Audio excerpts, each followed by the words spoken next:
Hello guys, good morning. So mo ni atong gipangita guys nga gusto ka unon og usab ang taho. So mo ni karon no na naman day mga bag-ong product sa taho na mga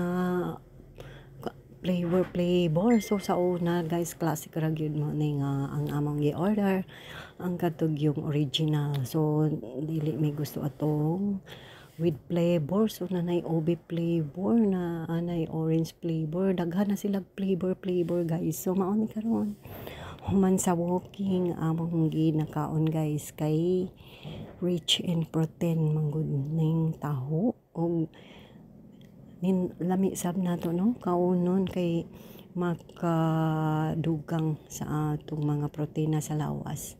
So guys, maani kaon-kaon sa mi diri ang dapita sa kilid sa ubal diri sa among lugar. So ayan, higop-higop ra mi guys kay wala man siya pakapin nga kutsara ang namaligya. So daghan sa mga diri guys after walking.